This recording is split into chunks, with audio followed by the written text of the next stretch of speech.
Hey folks, this is Chip, the Prudent Prepper. Thank you for coming here and checking out my videos. This will be my first of hopefully many videos. Today is February the 9th, 2012. It's my youngest daughter, Cara's 23rd birthday. Happy birthday, Cara. My name is Chip. I live in the foothills of the Smoky Mountains in western North Carolina. And I want to talk to you about prudent prepping without paranoia.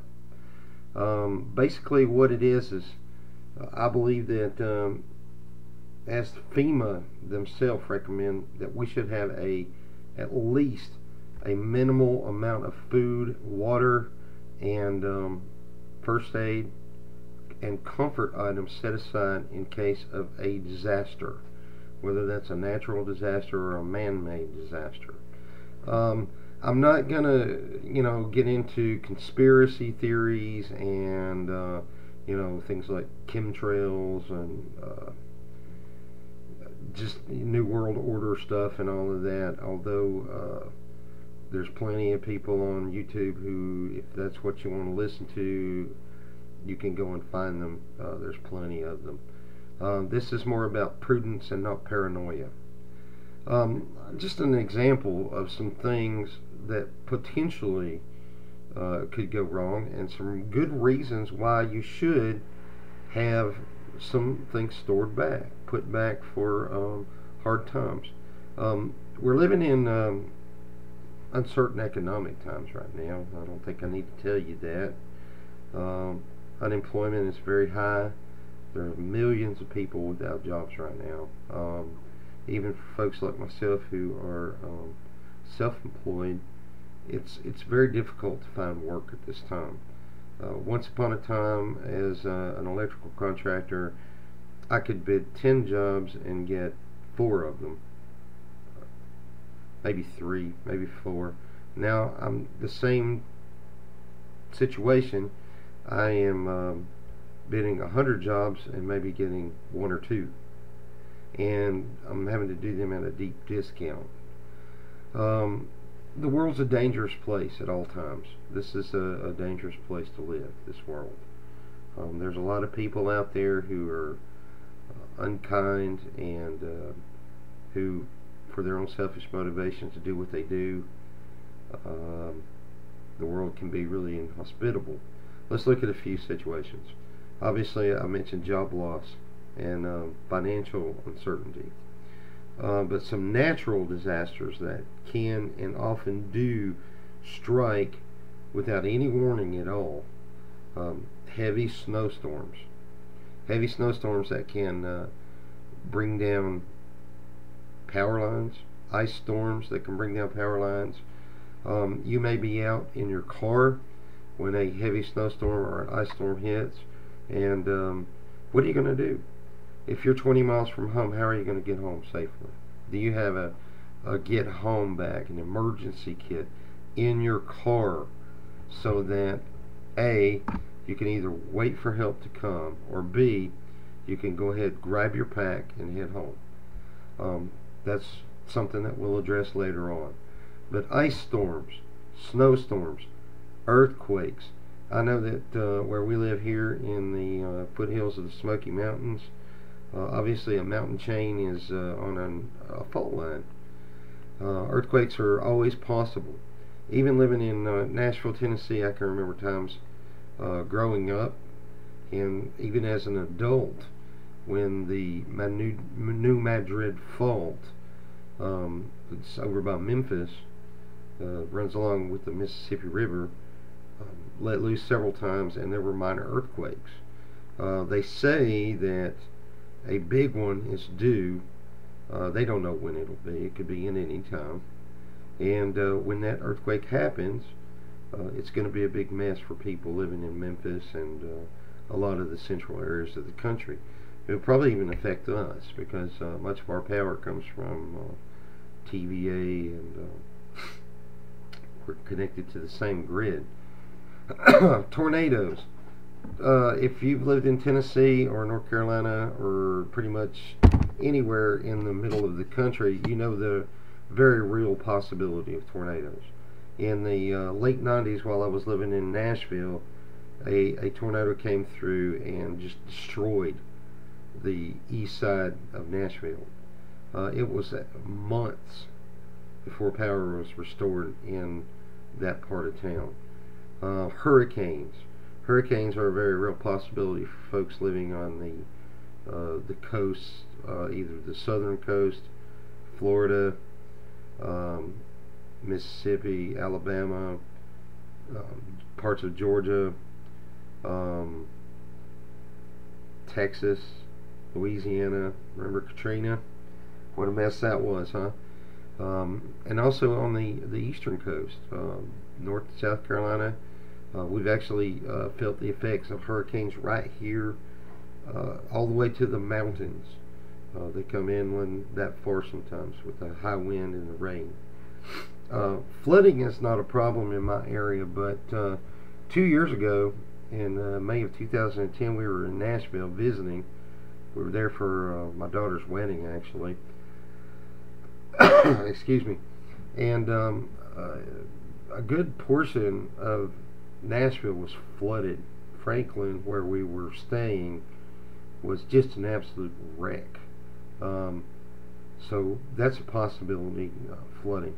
Power out, grid down situations, as I mentioned, ice storms, heavy snowstorms, wet snow that takes lines down. Tornadoes can take lines down. Hurricanes can take lines down. Flooding can flood substations and cause power to go off. Then you have some man-made disasters that can also cause the power to go off. And if the power goes off, folks, you're going to lose your things in your refrigerator. So you need to think about storing long-term storage foods. There's a number of things that could happen. Whether they're likely or not is really not an issue. The idea is to be prudent in your preparations and to have some things on hand, because it is a possibility. I've mentioned loss of income from a job. Another man-made disaster closely tied to that would be financial collapse of our system. A lot of experts say that it's really not possible, but when I've seen other videos, and I'm a sort of a student of history. I've read up on the fall of Argentina. The fall of Rome had a lot to do with the people of the city of Rome itself being dependent on those outside of Rome to give them all of what they needed in order to survive. And when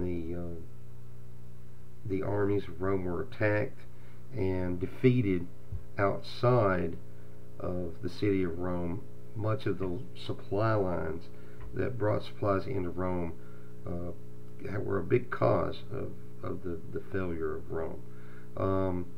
Financial collapse, while it may not be and hopefully will not be an issue for us here in America, it is a possibility.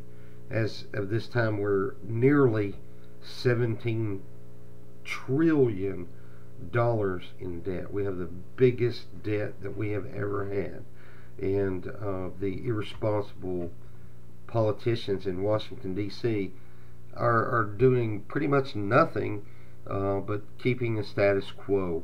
And they continue to spend, they continue to borrow from nations like China and to the Fed, which is a central bank for the United States, continues to print trillions of dollars to cover that debt, and they are actually causing inflation. Hyperinflation is a real concern, and with hyperinflation, and if we continue to have our financial standing downgraded in the world system, it is a possibility. It may be remote. Hopefully we'll have some responsible politicians who will do right by us and turn the ship around, but I don't hold out a lot of hope for that. Along with the financial collapse, there would come the inevitable social upheavals. Many people who are currently living in the cities would leave the cities and go out into the countryside in hopes of finding food and water, shelter, protection, that kind of thing. It would just be a super duper mess. Pandemics. There's the real possibility of a flu, a pandemic that would cause widespread damage, death, chaos. You just don't ever know. Hopefully not. I would not want to see that at all. It would be awful. Another real possibility is terrorist attacks. Our borders are wide open down south. I just read something the other day that said they're easing border patrols to the north up to Canada. Our doors are wide open, and pretty much anybody who wants to come in here comes in. It's just a bad situation. There are plenty of videos out here on YouTube that you can go and look at where Muslim clerics are calling for people to just simply walk across our borders with 4 pounds of anthrax or something of that nature, a suitcase nuke, and that's a very real possibility that we could have a terrorist attack. And when the politicians don't have the will to close the borders, I just don't see them being able to thwart every attempt at a man-made disaster like a biological or nuclear attack. I think it's just a matter of time. There's no Mad Max stuff going to be on this channel. I'm not going to talk about, having 48 guns and 300 knives in your backpack and 72,000 rounds of ammunition, and there's no zombies. I don't think we'll have to worry about that. I don't think we'll have to worry about Mad Max scenario, although things could get ugly. So we will talk from time to time about food, water, first aid, protection, and health issues. I'm no expert on any of them, but we are at least attempting to do what we talk about doing on here. So what we'll do is we'll just share with you ideas that we've gleaned from others. We'll fine-tune them maybe a little bit, and we will have no fear, no paranoia, but we will be prudent in our preparation so that we can get through either a short-term or a long-term disaster if that's what is necessary. Thank you so much for watching this first video. Hopefully I'll become more comfortable with this camera. It's kind of fun. I'm a chatterbox. I usually like to talk a lot, but it's hard to look at a camera and talk. It's a whole lot easier if I just visualize you guys out there, I think. Stay with me. Give me a chance. If you would, subscribe to my channel below. You can hit the subscribe button. You can leave a comment if you like. The next few videos I'll talk a little bit about my philosophy and why I believe in prepping, who I am, what I stand for, and we'll take it from there. See ya.